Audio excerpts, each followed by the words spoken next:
Bismillah, ve salatu ve selamu ala Resulillah ve ala alihi ve sahbihi men tabi'ahum bi ihsan ila yevmiddin. Rabbi şrah li sadri ve yassir li amri ve hlul uqdatan min lisani yafqahu qawli.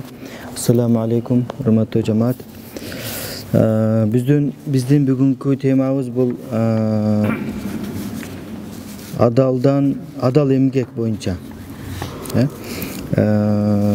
Adal emgek boyunca algaç biz bilişimiz gerek, bizden dinimiz bayağı bir gana bul dünyаны taştap ahiretke gana basım жасай turgan din emas da. Allah Teala Kur'an'da ne dedi? Euzubillahimineşşeytanirracim.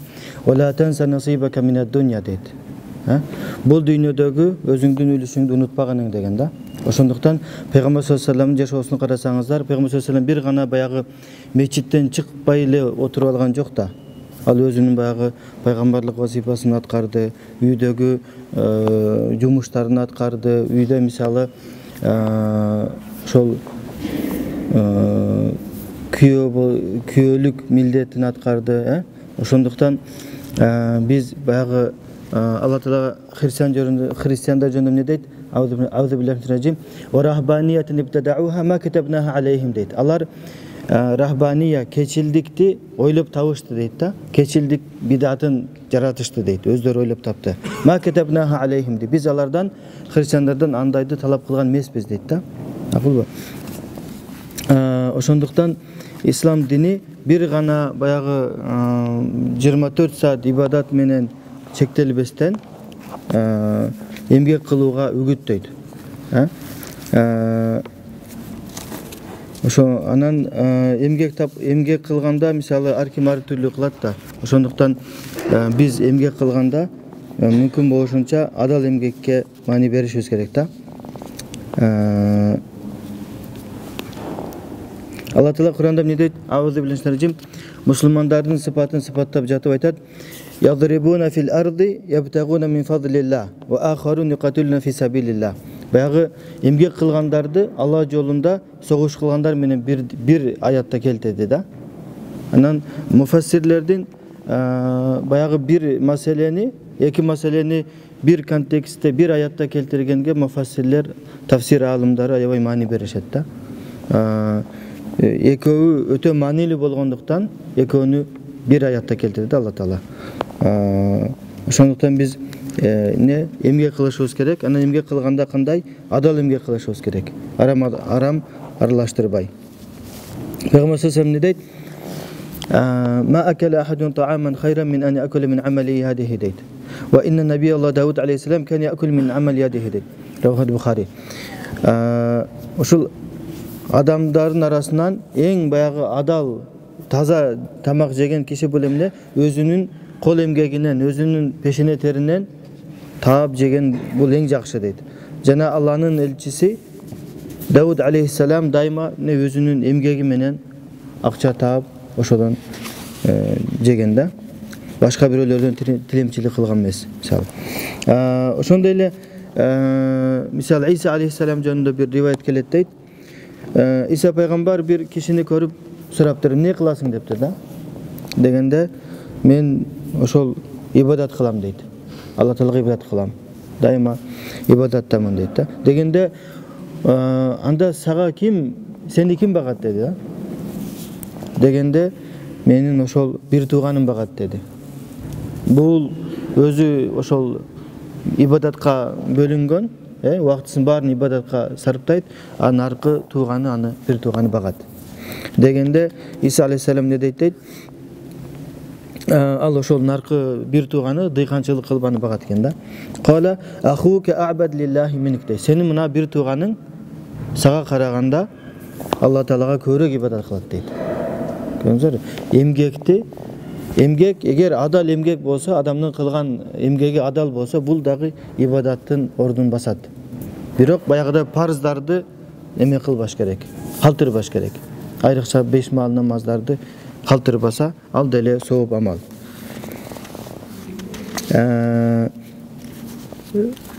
Анан Лукман алейхиссалам, Лукман Хаким деп айтылат. Ya buna ista'in bil kasbi fa innahu maftaqara ahad illa asaba thalat khisal deydi. Ey balam deydi, balasıga bayagı jakşı nasihatlарын айтып атат да. Айтат, ey balam deydi, sen adal emgek kılgının deydi. Adal emgek kılgının, egerde adam emgek kılbay kalsa al ne jakır bolup kalat deydi. Jakır bolup ayağında anın bayağı dininde biraz alsızlık payda bolot. Es tutumunda, akılında alsızlık bolot. Oşonda ele bayağı erkekteki biraz ketip kalat deydi da. Yani oşonda ele adam özü emgek kılıp emek kılsa anın özünün oşol din gebeken bolot, özünün dinini atkarat, jana oşonda ele abiri saktalat da. An adal emgek kılganda adal emgek kılış, taza emgek kılış gerek. Allah Teala Kur'an'da ne deydi? A'udhu billahi ya eyyuhar rusul kulu minat tayyibati wa'malu salihan inni bima ta'maluna alim deydi. Ey Allah Teala bu buyruktu peygamberlarga berip da, ey peygamberlar, sizler adal emgek jegile deydi. Adal emgek kılgıla, jana salih amalды kılgıla, men sizlerden kılıp жатқан har bir amalыңардан almalыңарды bilip turam deydi, körüp turam deydi.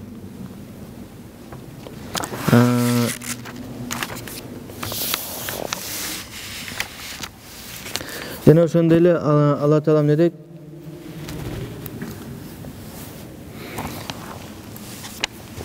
Peygamber sallallahu aleyhi ve sellem oşol peygamber bolup kelgenden keyin ne dedi? Yuhillu lahmut tayyibat.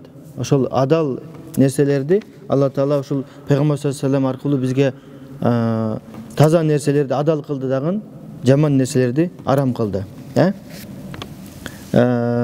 Allah Kur'an'da aytadi: A'udhu billahi mineşşeytanirracim. Ellezine tetevafahumul melaiketu zalimi enfusihim fe alqaus selama ma kunna na'mal min su'd bela innallaha alimun bima kuntum ta'malun. Bayağı adam bul dünyada bayağı can berip jatkanda, oşol can berip jatkan учурда эле анын эмеси чечилет да. Perişteler, can alıcı perişteler oşonda ele bilinet. Eğer jakşı kişi bolsa, imandu kişi bolsa, salih kişi bolsa, anın canın ne merim perişteler aladı. Eğer de al kişi günökör, je tozoku kişi bolsa, anın canın ne azap perişteler aladı da. Allah'tan barı saktasın. Jana uşul bayağı özlerine zulüm kılgandardı. Zulüm kılıp, kapırlık kılıp zulüm kılganların canını alıp jatkanda ne diyor atatlar? Allah aytadi, biz hiç kандай jamandık kılbadık dep tanıp atatlar da, bayağı bu dünyada kılgan jamandıkların tanıp atkanda Allah Teala ne deydi? Bala innallahu alimun bima kuntum ta'malun deydi.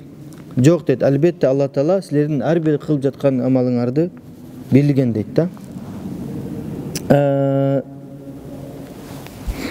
Peygamber sallallahu aleyhi ve sellem hadiste aytadi: "Men akala tayyiban ve amila fi sunne ve aminen nas bawaiqahu dakhalal cennet." Kim oşul bul dünyada taza amaldan, taza emgekten tamaktanıp jana oşol sünnetke amal kılsa, oşonda ele adamlar anın jamandыгынан oğlak boluşsa, al ne beyişke kiret deydi.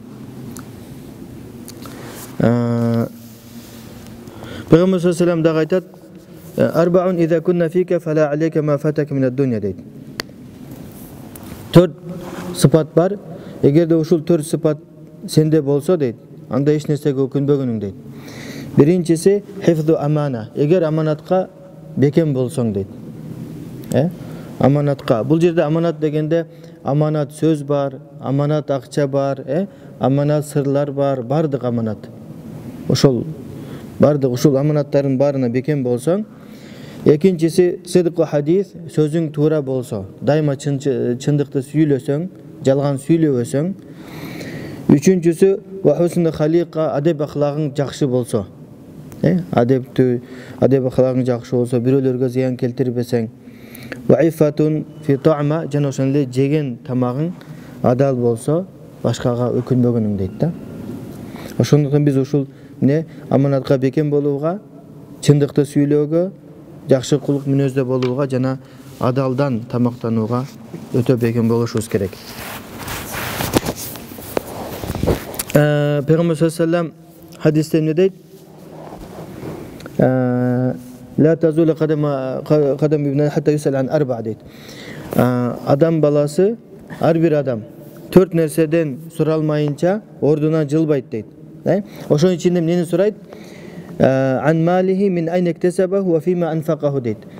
Tapkan akçaсын kantip taptı, jana аны kantip sarıptadı, oşolgo da жооп берет да.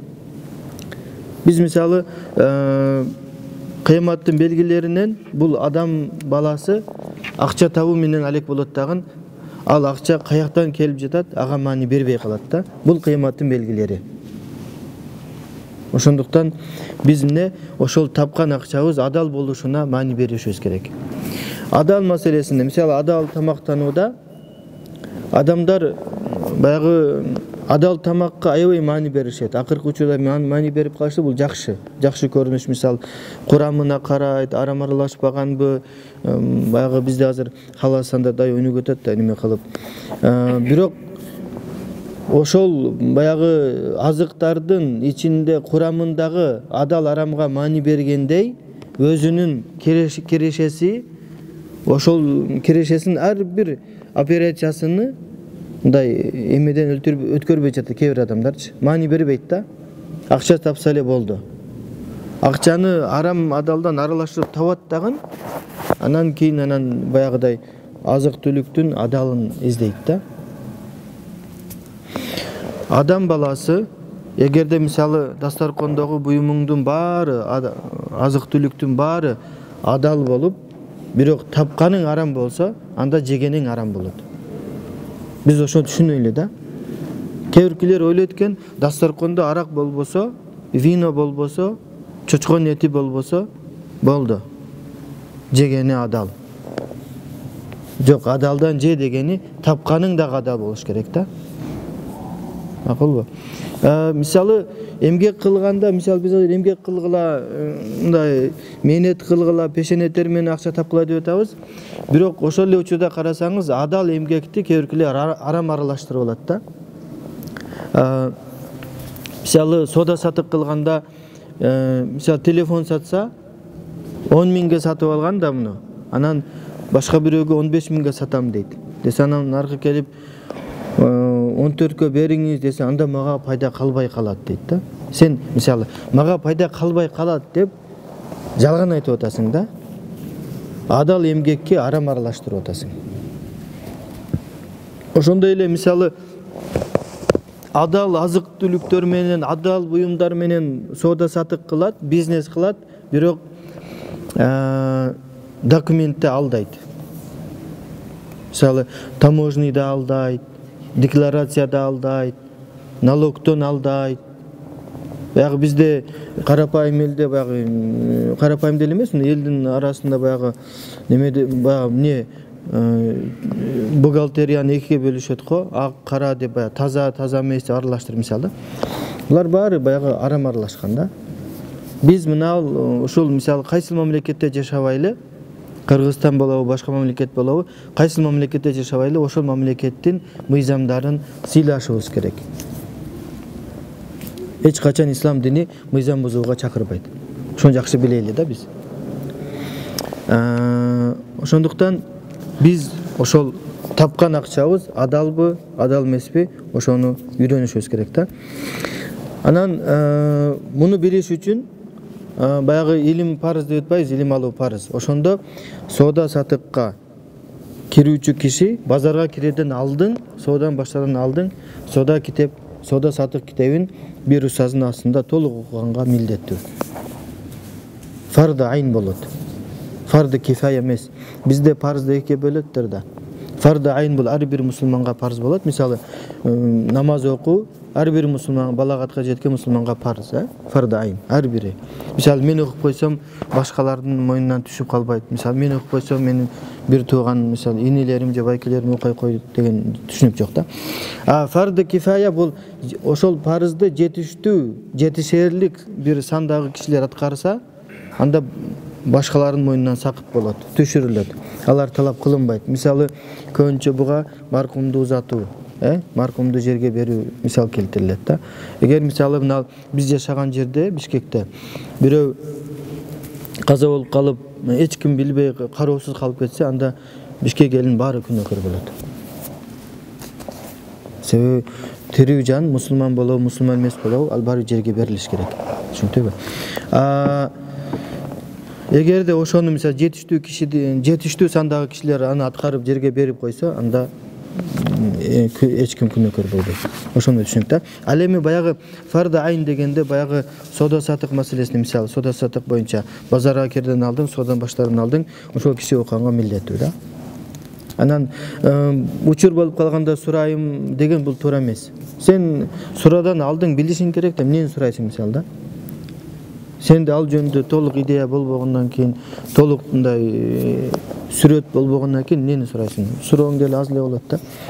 Ошого ошол немени окуш керек, соода сатык китебин. Ошондой эле адалдан тамактануу деген, адал эмгек деген дагы бизде бөлүм бар, фих китептеринде. Аны деле окуш керек, макулбу? Мисалы сахабалар, Пайгамбар саллаллаху алейхи ва саллям, ошондой эле сахабалар адалдан тамактанууга аябай маани беришкен да. Биз баарыбыз билебиз, Абу Бакр Сиддик радыйаллаху анхуга бир киши келип, кызматчысы тамак алып келет да. Анан ал тамакты жейт. Тамакты жеп атканда, тамакты жеп бүткөндөн кийин айтат да, тиги сурайт да. Бул билесиңби, муну каяктан алдың дейт да. Тамакты каяктан алып келдим десе, ооба дегенде не дейт? Мен бул акчаны мен мурда жахилият, баягы динди карманардан алдың, исламга келерден алдың. Мен бир кишини эме кылганмын дейт. Баягы бир бакшылык кылып, же мындай көз ачыктык кылып, же бир мындай алдап акча алган болчумун дейт да.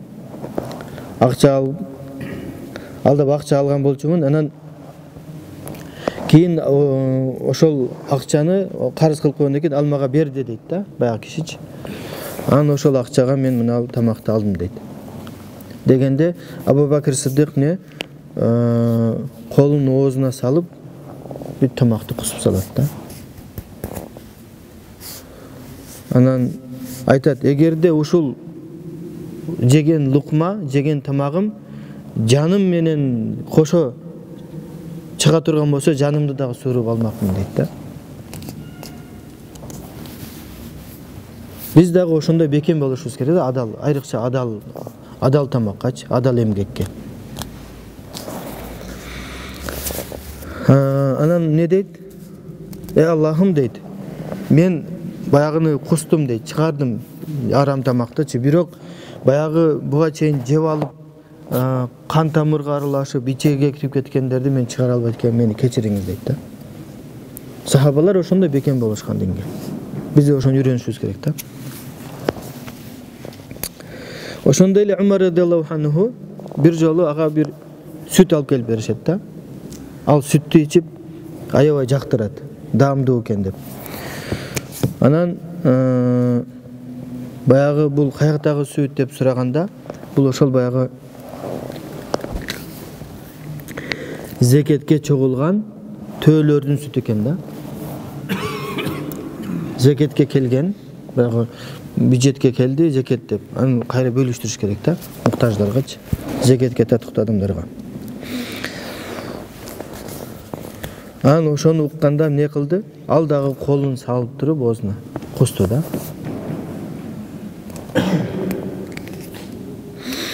Зекет маселесинде биз дагы зекеттен этият болушубуз керек. Тилекке каршы кээ бир адамдар зекеттен этият болбойт да.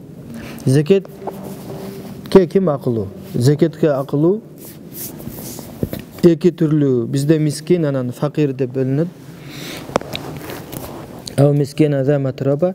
Мискин көбүрөөк жакырдын эң жакыры.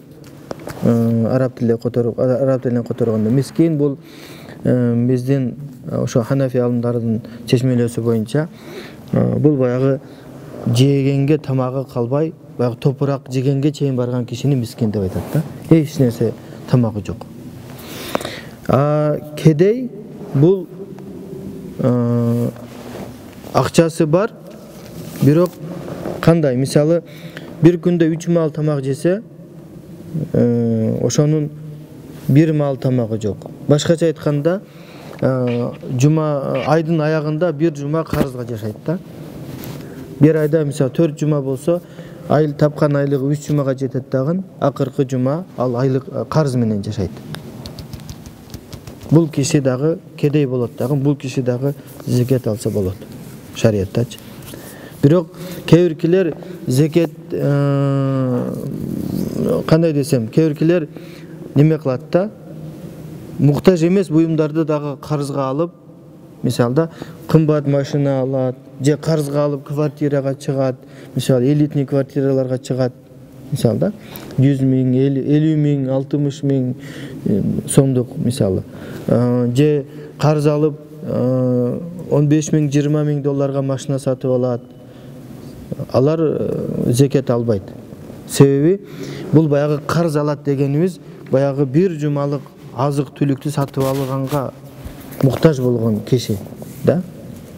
Баягы ал мисалы bir айда 30 миң, мисалы чыгымдары 30 миң болсо, тапкан айлыгы 20 миң болот дагы, ал 20-25 миң болуп туруп, ал дагы bir 5-6 миң сом карызга алат.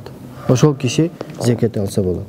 Анан баягыдай карыз алган киши зекет алса болот экен деп, анан баягыдай миллион сомдук, 100 миң сомдук карыздарды алып анан зекетти доолаган болбойт. Макулбу?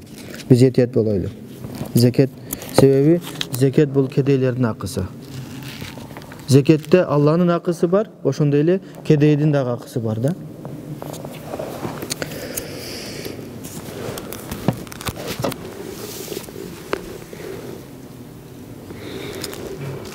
Peygamber sallallahu aleyhi ve sellem bir hadiste ne deydi? Bir hadisin ayağında ne deyip aytdı? ثم ذكر رجل يطيل السفر أشعث أغبر يمد يديه إلى السماء يا رب ومطعمه حرام ومشربه وملبسه حرام ومشربه حرام وغضب الحرام فأنا يستجاب له. Hadisin ayağında bir kişi жөнүндө bir kişinin sıfatlarını aytты да. Al kişi kандай saparga çıkkan, köp saparga çıkat, daima saparda bolot da.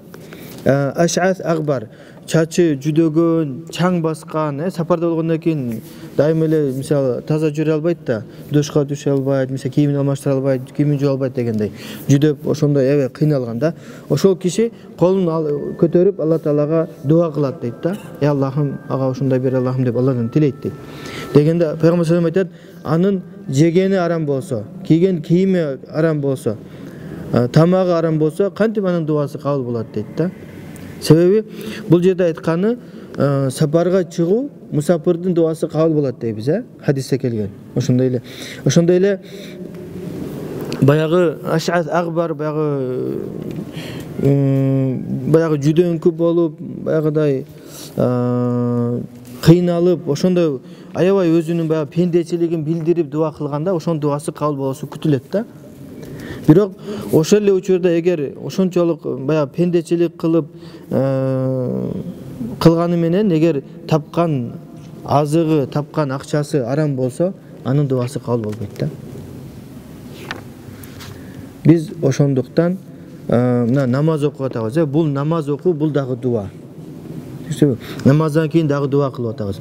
Ушул дуаларыбыз, намаздарыбыз кабыл болуш үчүн баягы биз азыр ойлонушубуз керек да. Ошондой эле үйгө барып алып, сиздер деле ойлонуңуздар да. Менин тапкан акчаларым канчалык деңгээлде адал же арам? Арам аралашкан болсо канчалык деңгээлде аралашкан? Анан арам тамактын, ошол арам эмгектен, арам акчадан табылган тамактын зыяндары аябай көп. Мисал катары айта кетчү болсок, биринчи мисалы адамдын көөдөнүн кир кылат, сокур кылат. Ал арам менен адал менен арамды ажырата албай калат да. Бул эң жаманы. Ошондой эле дин тутуу, адамдын дин тутуму алсыз болуп калат. Күнөөнү көбүрөөк кылып калат. Жүрөгү кирдеп, жүрөгү баягы таш боор болуп калат. Арамдын кесепетинен. Арам жеген адам не баягы ойлонуусу деле жаман болуп калат да. Дайыма жаманга күмөн ойлоп, баягы жамандын ою жаман дейт го. Өзү жаман болгондуктан башкаларды деле өзү да ойлонот да, жаман жакка салып, дайыма жаманга ыктап. Биз баягы бирөөлөр жөнүндө ойлонгондо, ой жүгүрткөндө баягы тилекке каршы мен байкашымча биздин коомчулукта аябай дайыма мындай жаманга ыкташат экен да. Бир нерсе айтсаң эле, бул жалганчы, бул мошенник окшойт, бул жалган айтып атат окшойт деп мындай эле жаманга ала берет да. Бул чын айткан жок, мен ишенбей калдым тигил деле. Ошондой кээде таза адамдарды деле ошентип ага зулумдук кылышат да. Бирөө жөнүндө туура эмес ойлонуу, бирөө жөнүндө туура эмес ой жүгүртүү бул зулумдук. Жалган айтпа, сен жалган айтып атасың деп айтуу бул дагы күнөө. Эгер ал киши таза болсо, жалган айтпаса, сен күнөөлөп жатасың. Биз этият болойлу. Алла Таала Куран'da aytıyor, "İnne ba'da zanni ism" deydi. Albatta kээ бир ойлор бул күнөө дейт, күнөө болот дейт да. Ошондуктан бирөөлөр жөнүндө жаман ой жүгүртүү, жаман күмөн кылуу бул мен неме деп коем да. Бул адамга кереги жок эле бир ашыкча күнөө да. Күнөөнүн баары эле зыян, бирок кээ бир күнөөлөр бар. Ашыкча күнөө дегени бул мен өзүм мындай өзүмдүн мындай терминим. Себеби кээ бир адам, мисалы кээ бир күнөөнү адам таштайын дейт, бирок таштай албайт да. Кумары кармап калат, жалган айтпаса жүрө албайт. Мисалы да көнүп калгандагын дайыма ашыкча күнөө бул жасабай койсо деле болот, бирок жасап коет да. Ошондой эле арам тамак адамды сооп амалдардан калтырат. Соопко умтулбай калат. Жашоосунда сооп амалдар азаят. Дүйнө кумарларына көп берилип кетип, акыреттен гапилет калат. Эң эле жаманы бул дуасы кабыл болбойт. Ал киши канчалык дуа кылбасын, баары дуасы кабыл болбойт да. Алла Таала ошону сактасын. Ошондой эле бул арам тамактын кесепети жеке кишилерге дагы бар, коомчулукка дагы кесепеттери бар да. Береке кетет, өзүнүн берекеси кетет, үй бүлөсүнөн береке кетет, коомчулуктан береке кетет. Оорулар таркайт. Оору суркоолор таркайт. Көптөгөн баягы табигый кырсыктар болот. Экономикалык кризистер болот. Жумушсуздук таркайт. Элдин арасында не зулумдук, бири-бирин жек көрүү жана башка көптөгөн жамандыктар, кесепеттер таркайт да. Арам, мисалы арам тамак, арам эмгек дегенде нелер кирет? Эң эле биринчиси бул риба, кредит. Муну бизде сүткорлук деп которушат кыргызча. Риба дегенде бул рибанын түрлөрү аябай көп. Муну баягы соода сатык китебинен окусаңыздар аябай устаздар иншалла түшүндүрүп берет.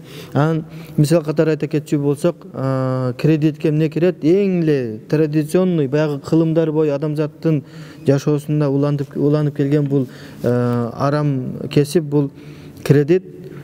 Мисалы бирөө карыз алганда 1000 сом карыз берет дагы, кайтарганда мисалы 1100 сом кылып кайтарасың дейт.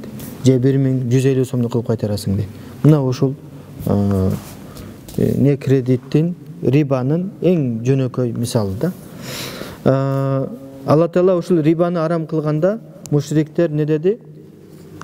Qalу иннамал бай'у мислу риба деди. Пайгамбар саллаллаху алейхи ва саллям айтты, сен риба кредитке акча бербе дейсиң. Өзүң мына соода сатык менен алектенип атпайсың дейт. Соода сатык деле риба эки окшош эле сүткорлук деп айтаттар да. Дегенде Алла Таала эмне дейт? Qalу иннамал бай'у мислу риба ва ахаллаллаху бай'a ва харрама риба дейт. Алла Таала соода сатыкты адал кылып, рибаны, кредитти арам кылды dedi. Түшүнүктүбү? Анан мунун түрлөрү аябай көп. Окушуңуздар керек муну деле. Анан экинчи түрү бул кумар, баарыбыз билебиз. Кумардын кесепети жеке адамга кесепети бар, коомчулукка бар, экономикага кесепеттери бар. Кумар аркылуу аябай көп немелер уюштурулат, жаман иштер. Жана ошондой эле тартып алуу, бирөөнүн акчасын тартып алуу, бирөөнүн мал мүлкүн тартып алуу. Тартып алуу дегенде биринчи иретте бул күчкө салып тартып алуу, коркутуп. Же болбосо коркутпай деле, мисалы коркутпай эле мындай бир адамдар бирин таанып калганда баягы тоноочуларды билет дагы, мисалы көрүп туруп эле ал жөн эле берип койсо деле бул ошол тартып алганга кирет да. Баягы акча тоноочулар бар го. Тоноочулар айтып келип эле баягы сурай, алар талап кылуудан мурда эле өзү эле мынтип берсе, ойлобош керек да, бул өз көңүлүнө ач көңүлдөн берди, андай эмес. Ал ошол корккондон берип атат да. Бул деле ошол уурдаганга кирет, тартып алганга. Ошондой эле уурдоо, уурдаганда, уурдоо маселесинде Пейгамбар саллаллаху алейхи ва саллям не деди? Пейгамбар саллаллаху алейхи ва саллям 3 түрлүү күнөөлөрдү айтты. Алла таала баарыбызды ошол 3 күнөөдөн этият кылсын. Ошол 3 күнөөнү айтканда айтат, не дейт? Ла ясриqu сариq ва хува муъмин дейт. Ууру киши бирөө мисалы уурулук кылып жатып, момун болуп туруп уурулук кылбайт дейт да. Ва ла язни ва хува муъмин, ва ла язни зани ва хува муъмин. Ошондой эле момун болуп туруп зина кылбайт, жана момун болуп туруп ва ла яшрабул хамра ва хува муъмин. Ошондой эле момун болуп туруп арак ичпейт дейт. Демек, уурулук кылуу, зина кылуу, арак ичүү, ушул 3 күнөө, адам ушул 3 күнөө кылып жаткан учурда алымдар эмне дейт? Иманы жүрөгүнөн көтөрүлөт дейт да. Эгерде ошол учурда өлүп кала турган болсо, имансыз кетти деген коркунуч бар да. Имансыз кетүү коркунучу бар. Этият болушубуз керек. Бирок ошол учурда өлүп калса, биз жаназа окуй беребиз. Макулбу? Анан бул хадистин негизинде мына Пейгамбар саллаллаху алейхи хадисте айтып турго, иманы көтөрүлөт экен го, имансыз момун болуп туруп ушул күнөөлөрдү кылбайт деп айтты го деп, ошол хадиске таянбайбыз. Себеби биздин жашообузда биз ар бир хадисти устаздардын чечмелөөсү менен, Пайгамбарыбыздын чечмелөөсү, сахабалардын чечмелөөсү, алым сахабалардын чечмелөөсү, ошондой алымдардын чечмелөөсү менен түшүнөбүз. Мусулмандардын жашоосунда мындай учурлар болгондо баары бир жаназасын окушкан да. Бирок баягыдай эл сыйлаган көрүктүү чоң алым устаздар окубай койсо болот. Башкаларга үлгү катары. Мисалы жаназа болуп калды, анан аны алдын ала даярданып деле элге сабак болуш үчүн үйрөтүү максатында келип аны аткарып деле берсе болот да. Мисалы жаназа башталганда айрыкча бизде эң эле көрүнүктүү устаздар булар дин кызматкерлери, мисалы Азирети муфти же облустук казылар, мисалы да, ошолор келип жаназаны бул маркум не болуп каза болуп калды десе, арак ичип каза болуптур десе, анда силер окугула, мен окуй эле коеюн деп кетип калса, башкаларга аябай чоң сабак болот да. Анан жөнөкөй карапайым мусулмандар, бизге окшогондар, аларды туурабайт да. Эми биз окуй беребиз, макулбу? Ошондой эле арам кесипке эмне кирет? Таразадан урдоо.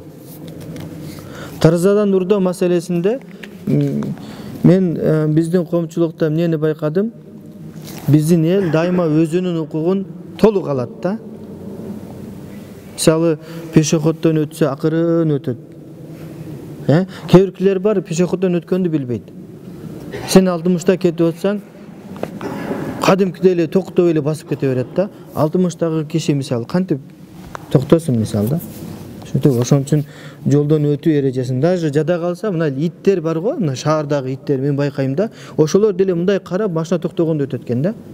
Ит дагы мындай эме өтүп кетпейт экен. Алар көбүнчө светофордо пешеходдон өткөн иттерди көрүп атам мен акыр күндөрүчү. Карап турат дагы машина жакындап токтогондо анан өтөт экен. Же өтө алыс болсо анан өтөт экен да. Ошол кээ бир адамдар ошол кечиресиздер ошол иттен дагы эме болуп кетти да, өтүп төмөн түшүп кеттилер да. Анан өзүнүн немесин толук аткарат, толук талап кылат укугунчу. Мен ушуну ойлоп көрдүм дагы, каяка барба, мисалы очередке барасың, мисалы больницага барасың, базарга барасың, каяка барбагын кайсы эле жерде болсо өзүнүн укугун толук талап кылат да. Анан ойлодум, ошол баягы аят Вайлул лил мутаффифин, баарыңыздар жаттагансыздар 30-парада. Таразадан урдагандарга вайл тозогу болсун дейт. Вайл тозогу бул тозоктун эң түпкүркү катмары да, Аллахым сактасын. Дегенде мен ойлодум, бул ошолорго эле тиешелүүбү же башкаларга да тиешесиби деп тафсирден көрсөм, айтат алымдар. Тафсир алымдар айтат, бул аят туура таразага түшкөн дейт, таразадан урдагандарга. Бирок укук маселесинде өзүнүн укугун толук алып башканын укугун акысын бербеген кишилер бул аятка дагы кирет дейт да. Ошону этет болойлу да биз. Бир гана менин укугум дебей, өзүнүн укугуңду жана милдетиңди билишиң керек да. Таразадан урдоо, анан ошондой эле бир нерсе сатканда, товар сатканда анын айыбын жашыруу.